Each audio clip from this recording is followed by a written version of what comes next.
Funny enough, I actually never thought I would have this kind of position, because I think of myself as fairly awkward, humble, and certainly don't take myself very seriously.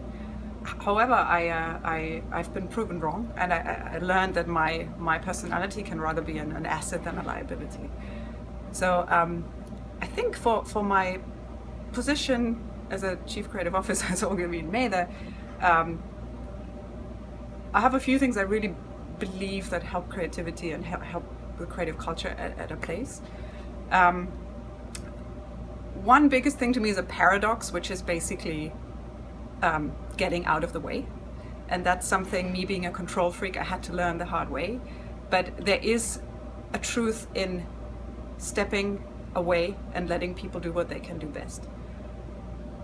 And I think it's a very simple fact. If you imagine, I don't know, Picasso, you can't imagine somebody hovering over him and telling him, oh, you should, paint more abstractly. I think it is that people that are creative, you need to let them be their best. And that was a hard learning for me, because I'm a control freak, and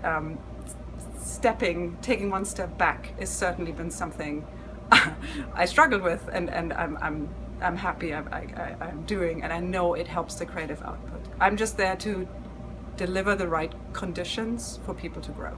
That's what I see my role as. And more about people, because I guess that's what matters most, is hiring people or finding people. I think what I try to do with finding the right talent is to not hire myself, to on purpose try to find people that maybe I'm not even comfortable with, or that surprise me, or that challenge me in a way that I would not do with myself. And that is, to me, a huge blessing, to have a kind of a bunch of people around me that are everything from neurotic to I don't know what. But it's a beautiful mixture, and I feel a very creative environment. However, that is much more work for me, because not only do I have to find these people, I also have to accept their different personality traits.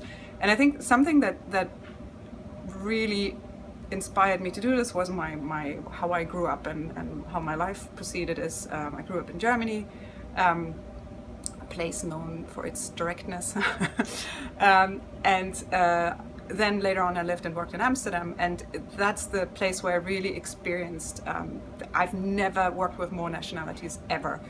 I worked at a company where there was literally one Dutch person, the rest was a colorful mix of all nationalities. And that was one of my favorite creative experiences in my life, and I think it inspired me for the rest of my life. So it's not only obviously about diversity of nationalities, it's about diversity of characters, as I said, diversity of anything you can imagine.